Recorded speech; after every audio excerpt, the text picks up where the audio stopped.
สถานีวิทยุกระจายเสียงแห่งประเทศไทยจังหวัด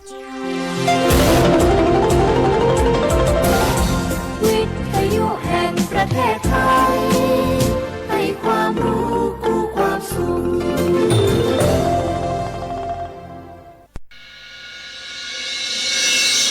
สถานีวิทยุกระจายเสียงแห่งประเทศไทยจังหวัดเชียงใหม่ AM 1476 กิโลเฮิรตซ์สถานีวิทยุภาคภาษาชาติพันธุ์แห่งเดียวในประเทศไทยที่มีความทันสมัยเชื่อถือได้สร้างอัตลักษณ์กลุ่มชาติพันธุ์สู่สากล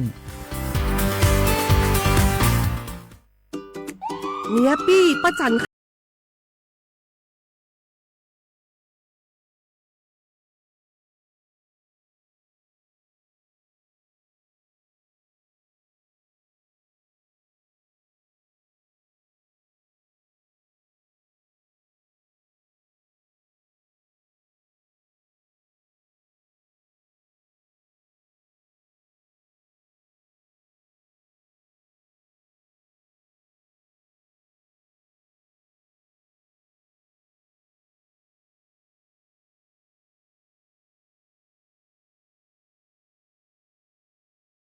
นัดกันไปเลยเนาะจะไปดูเนอะตรวจสุขภาพประจำปีสิ่งดีที่ควรทำรู้ก่อนเตรียมตัวก่อนเพื่อเข้าสู่ช่วงสูงวัยอย่างมีคุณภาพด้วยความปรารถนาดีจากสำนักประชาสัมพันธ์เขต 3 กรมประชาสัมพันธ์โอ้ยอุ้ยเจ็บช่วยอุ้ยกามหมอเจ้าช่วยพออุ้ยเกียงกำเจ้าโหอุ้ยเกียงเป็นอย่างนะครับอุ้ยเกียงพอเลิศห้องน้ำเจ้ามาหมอขอพอกำหน้าบุญมาเป็นอย่างนะครับอุ้ยเกียงแต่ป้าคำครับหมอแนะนำเนอะบ้านใดที่มีผู้สูงอายุภายในห้องน้ำควรมีฮาวกัมที่สามารถเดินได้ทั่วห้องน้ำและปื้นห้องน้ำควรเป็นวัสดุที่บ่มื่นหรือแยกส่วนแห้งและส่วนเปียกโถส้วมก็คือเป็นแบบนั่งราบเพราะผู้สูงอายุจะนั่งยองลำบากประตูก็ควรจะเป็นที่สามารถปลดล็อกจากด้านนอกได้และควรมีแสงสว่างเพียงพอเพื่อที่จะพอหันสิ่งของภายในห้องน้ำได้ถ้าเป็นไปได้ห้องน้ำควรอยู่ใกล้กับห้องนอนบักกว้างและบักแคบจนเกินไปเจ้าคุณหมอเดี๋ยวป้าจะขยายไปปรับปรุงห้องน้ำเจ้าก่อนที่อุ้ยเกียงเปิ้นจะพอเลิศแถมล้อมเนาะการจัดสภาพแวดล้อมที่เหมาะสมและปลอดภัยสำหรับผู้สูงอายุควรเริ่มตั้งแต่ภายในบ้านโดยเฉพาะห้องน้ำเพราะห้องน้ำคือสถานที่ผู้สูงอายุมีโอกาสที่จะเกิดอุบัติเหตุได้ง่ายนะครับด้วยความปรารถนาดีจากสำนักประชาสัมพันธ์เขต 3 กรมประชาสัมพันธ์เพลงนี้ขอมอบให้บรรดาผู้ที่ไม่ยอมแก่ทั้งหลาย เตรียมตัวสู่สังคมผู้สูงวัยใจต้องพร้อมหู้จักอดหู้จักออมวางแผนชีวิตออมเงินไว้ใจในวัยชราบริหารการเงินให้รัดกุมเช่นการทำบัญชีรายรับรายจ่ายของตนเองบริหารหนี้สินให้ดีบ่มีหนี้ดีที่สุดแล้วก้าวสู่สังคมผู้สูงวัยอย่างมั่นคงแก่แต่ตัวแต่หัวใจยังมีไฟด้วยความปรารถนาดีจากสำนักประชาสัมพันธ์เขต 3 กรมประชาสัมพันธ์พี่ยังไม่แก่หรอกน้อง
เบตามา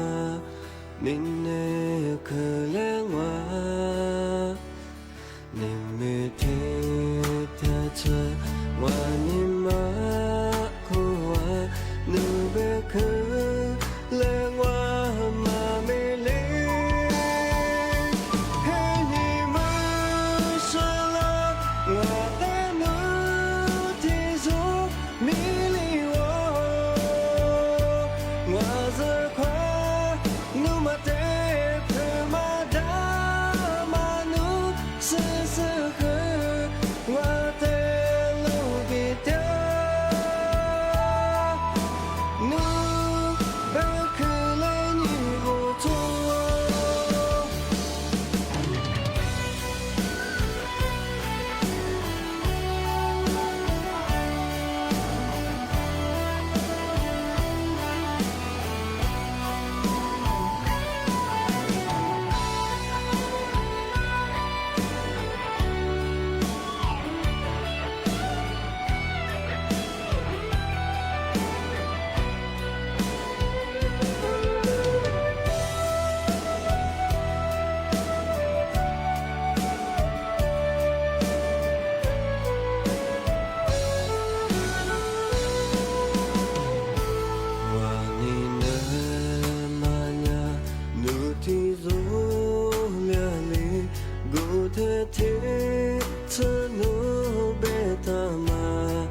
นินเนเคเลวานิมิเทเทเชวานิมาคูวานูเบเคเลวามาเมเลเฮนิมาชาลาวาเตนูที่สุมิลิววาซาควานูมาเต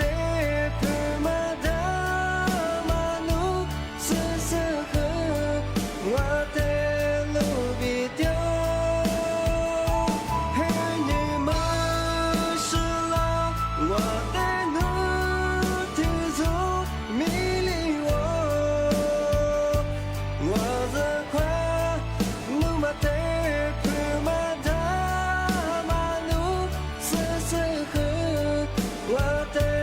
ลูบิเตียวนูเบคเลนิโบทัว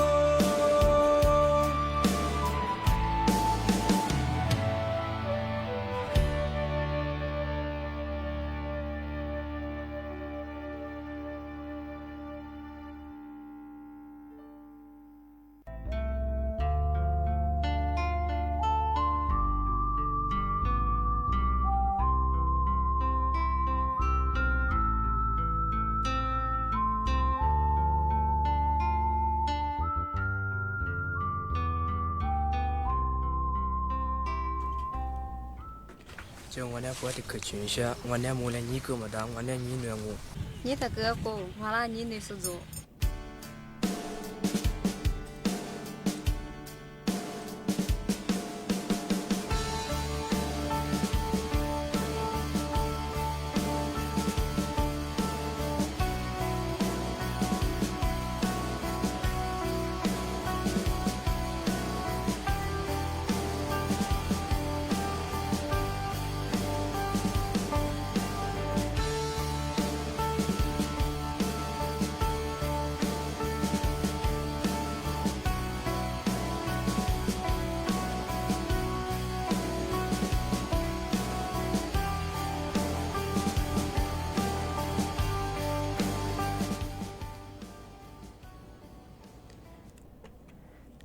เชื่อว่าผู้แลเขาว่าอามาซาหนีโมกว่าหนีหนีโมกเกืองเอารายการลิสงรถสตุขับไปแล้วนี่เมทีนี้ก็คือวันที่1 เมษายนลีหาทีนี้ก็คือเอารัฐบาลยิ่งหวยด้วยอาจจะแบบนี่เมที่มุลคือเอารายการลิสงอยากเคยหนีโมกว่าหนีโมกเกิดซะด้วยอาจจะหนีโมกเกิดก็ปุ่นอยู่ปัญญาว่ารัฐบาลย่ายิ่งหวยด้วยมายี่สัญญาคือที่จุดว่างปกติแบบที่ว่ายิ่งหวยดูซึ่งมันก็เป็นอย่างไร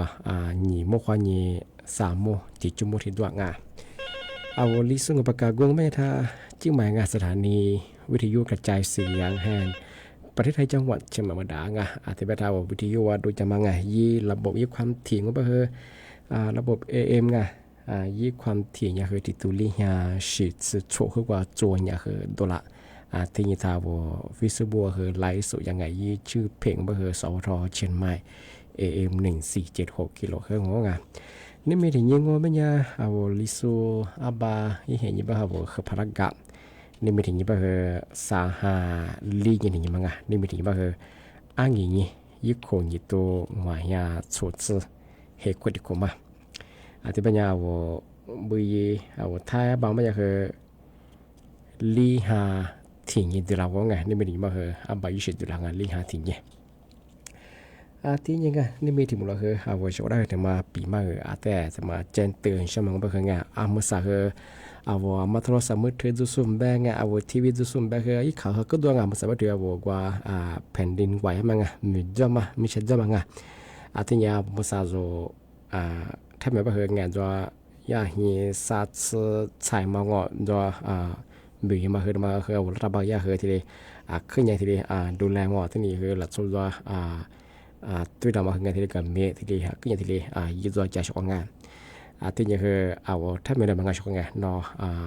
มันจะมาคือไงคือไงสอนได้ยังไงจนมาสามเดือนมาคือเนาะยาจุดเซ็นเตอร์ไงถ้าสมมติเนาะยามันเดเลไงเนื้อหรือมีความยืดเดียวก็หลักใจชกงานไอ้บ่คือมาสามหรือมีคือไงคือเอาถ้าไม่ผสมยาคือไงซึ่งคือไงสอนได้ยังไงล่ะโซเชียลมาคือมีอย่างงอที่นี่ฮีมาคือบีอามาคือจ่อชกงานที่บ้านก็ไม่ยังคำภาษารัฐบาลแจ้งเตือนฝรั่งบ้างไงระวังไม่ใช่ไงที่ยาจามบ้างไงภาษาดุยากลุ่มวิชาชีไงว่ายีส่งข้อความ SMS ไงมังชื่อว่ายีลีมังไงยีข้อมูลที่เกี่ยวกับที่แผ่นดินไหวมาตรงงอที่มีชัดจะมาทับว่ายีข้อมูลมาส่งฝรั่งไงแจ้งเตือนสถานการณ์งอที่ยาจ้ามีด้วยระเบิดว่าโว้ยข้อความส่งฝรั่งเนี่ยว่าที่ดีแจ้งเตือนมาแล้วไงฝรั่งไงที่บ้านยังชอบว่าปีขว่ามาพัฒน์ตัวบ้างไงฐานยี่ดูยังไงพันยี่ดูยังพัฒน์ตัวยังบ้าง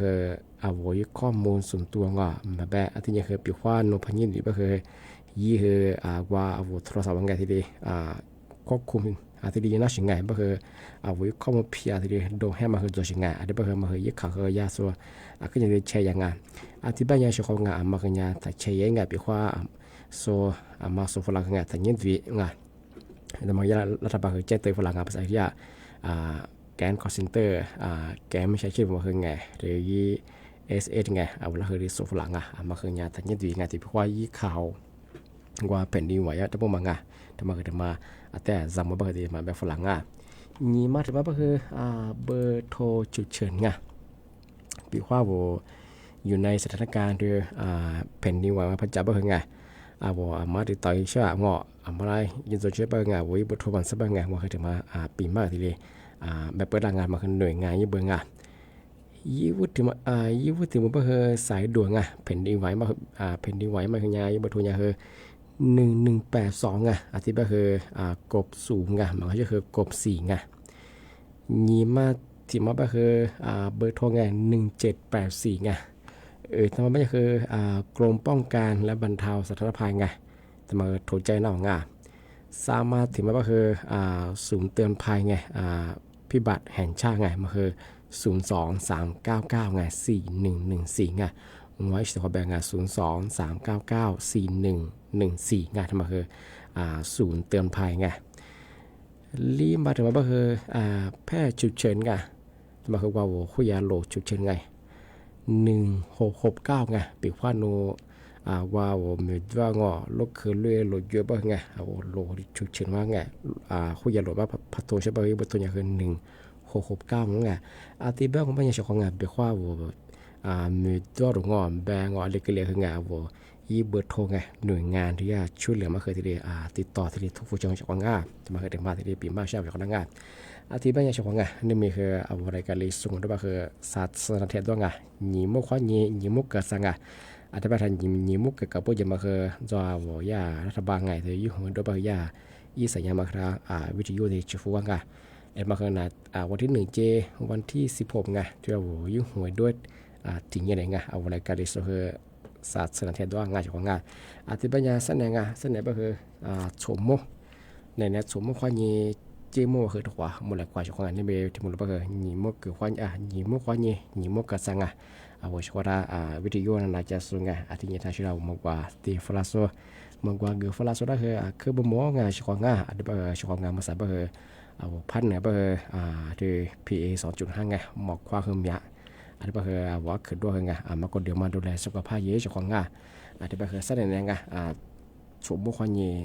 เจมัวคือตัวมันหลักความง่ายแต่บางทีนี่มีถุงล้อคือนะปีมาคือที่เหลือจงงานมาชกได้คือบ่มงานข้อว่าสวัสดีครับ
สวัสดีค่ะท่านผู้มีเกียรติและท่านผู้รับฟังทางบ้าน